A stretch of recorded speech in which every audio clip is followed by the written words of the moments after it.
Welcome to the 2015 edition of the TMT Predictions Middle East.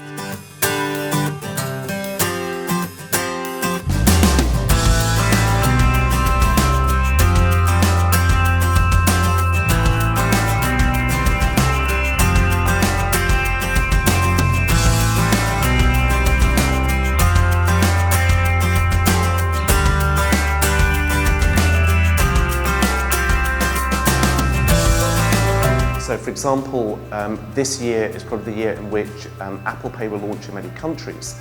And so I can draw upon people who've been deploying Apple Pay for some of the banks in the US to get background on what's happening there. So that's the kind of thing that we can do.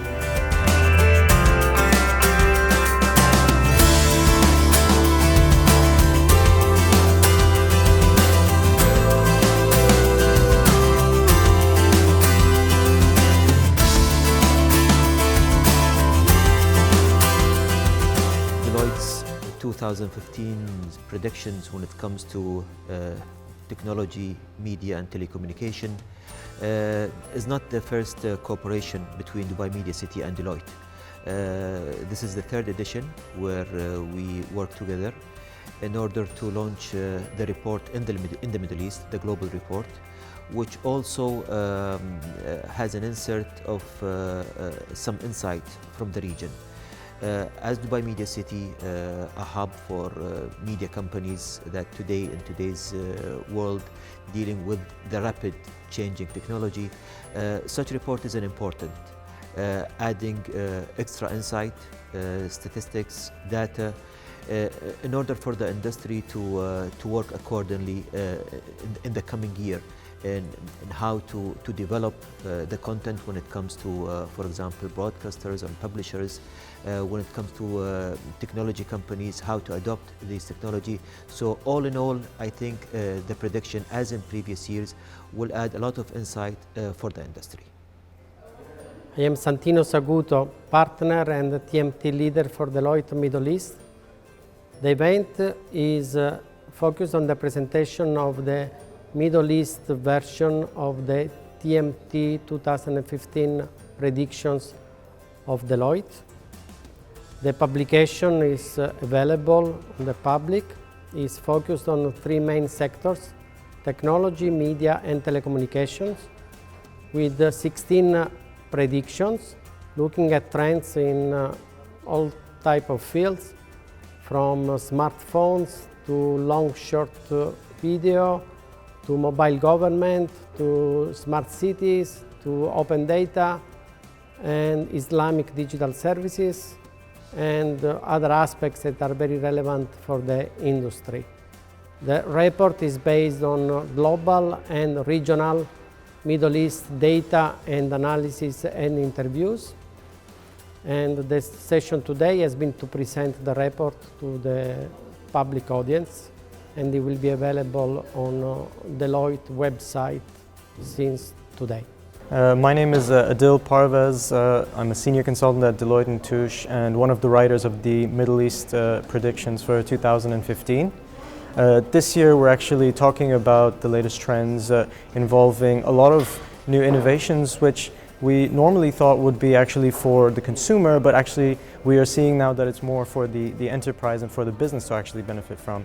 So for example, Internet of Things and 3D printing and drones, we are seeing all of these things more actually for the enterprise rather than for the consumer. So instead of, for example, having a consumer actually using an Internet of Things device for a washing machine, we're actually seeing that the company actually operating the washing machine would benefit much more from that data.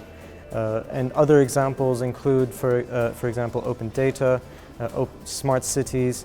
A lot of these are sort of enterprise applications which are actually driven from telecoms and governments working together to actually install IoT devices to actually help them to produce more data and more processing for the analysis of actually improving public services. So not so much as activity in the consumer side, even for example in 3D printing.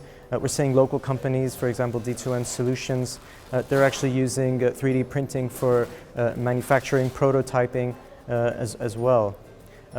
Unique predictions in the Middle East this year, we've actually seen a lot more activity than normal. So for example, in open data, the GCC is actually currently behind, but we see them actually accelerating further into the future based on a lot of developments in e-government and digital Islamic services. The region is the cradle of Islam, and over the recent past couple of years, we've actually seen a lot more development and understanding being uncovered into the actual market of Muslim consumers. So online Muslim consumer spend is very good, it's very strong, and it's driven by a lot of media consumption, which is already high, and also very high commerce rates as well. Turning over to mobile government and to smartphone adoption, still going very high, still very strong. People thought it would be a very saturated market, but for example, the UAE has still gone from 74% to 78% this year.